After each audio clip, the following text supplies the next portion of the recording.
The 2026 FIFA Men's World Cup is just 2 years away.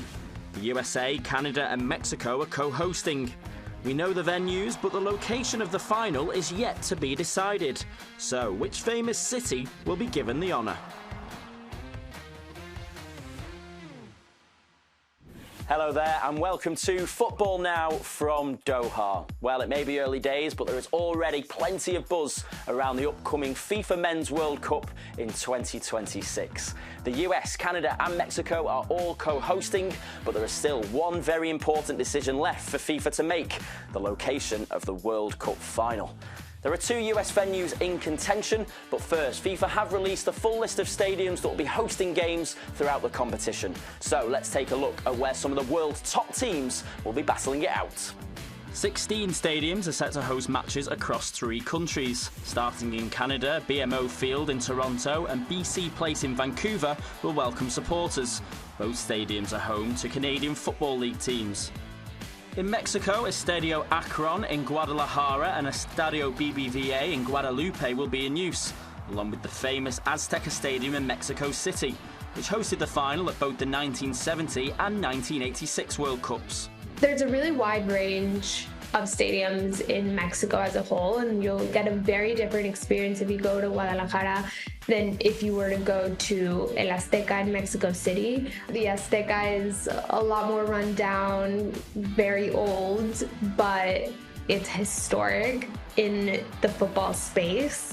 Each team, like obviously Mexico has a connection, Argentina has a connection given the last time Azteca hosted a World Cup. It's, I guess, a stadium that has stood the test of time when it comes to this sport, and having another World Cup be hosted there is just a wonderful part of its story. So I'm very excited for anyone who gets to go to a game there. It leaves the bulk of the host stadiums in the USA. Foxborough Stadium in Massachusetts is home to both the New England Revolution MLS team and the NFL franchise New England Patriots. Nearby, Lincoln Financial Field is Philadelphia's offering and has spectacular views of the city, thanks to being open at 3 of its corners.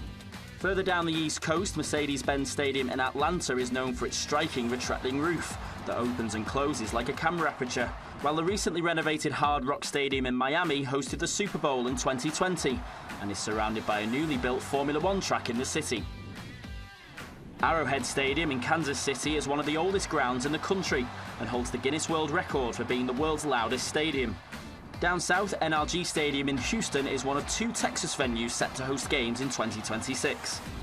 Moving over to the west, Levi's Stadium in Santa Clara is home to one of the NFL's most successful franchises, the San Francisco 49ers. SoFi Stadium in Los Angeles will host regular matches and was in the running to have the final, but concerns about its capacity and pitch size has ruled it out. And further north, Lumen Field in Seattle is shared by the MLS team the Sounders and the NFL team the Seahawks. The compact 67,000-seater venue is flanked by 2 distinctive arches that form part of the iconic Seattle skyline. 14 stunning venues there then across 3 different countries, and that leaves just 2 remaining. MetLife Stadium in New Jersey and AT&T Stadium in Dallas will also host matches, although there is one fixture in particular that they are both currently vying for: the World Cup final. The competition is fierce, and that's because hosting football's most iconic game brings with it a heap of tourism-related benefits. Yeah, I mean, there's obviously immediate benefits from hosting a World Cup in terms of a massive arrival of people in your city. You're guaranteed to have pretty much all week full capacity of hotels and restaurants and everything else. So it's, you know, it's direct income there. But in terms of what it brings to a city, it's much more the prestige of it, to be the centre of attention for a day when people all over the world are going to be watching one sports event, one game, the biggest game every 4 years, and it's being held in our stadium, in our city, with our people putting it on. It's a huge vote of confidence, really, in any city that gets it. Well, the glory of hosting the final sounds amazing, but in order to do so, there is a long list of FIFA requirements that a city and stadium must adhere to.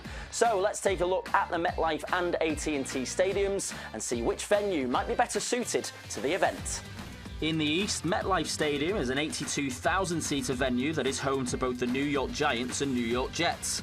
The allure of New York is something FIFA will find very hard to resist, but limited public transport options to New Jersey from Manhattan could be a cause for concern. While in the south, AT&T Stadium in Dallas is thought to be the current frontrunner to host. Home to America's team and the world's most valuable sports franchise, the Dallas Cowboys, AT&T can expand up to a 105,000 person capacity. Yeah, you know, AT&T Stadium is used to hosting these games, and they've kind of intentionally here in Dallas-Fort Worth wanted to frame themselves as a place where important football is played. Despite the fact that it's not the newest venue, it's kept very, very nice, very clean. You don't feel like it's an old stadium at all. It isn't, but compared to some of the other venues that have been built, you know, the Los Angeles venue, Atlanta, it's not the newest, it's not the sparkliest, it's not the most gleaming, but it doesn't take much to put a little coat of paint on it and feel like you're in the most important stadium in the world. It's immense. Still lots of decisions for FIFA to make then as they continue their selection process for the 2026 World Cup final. That's all we have time for this week. Do let us know your thoughts using the hashtag FootballNowWC2026, and we'll see you next time. Bye for now.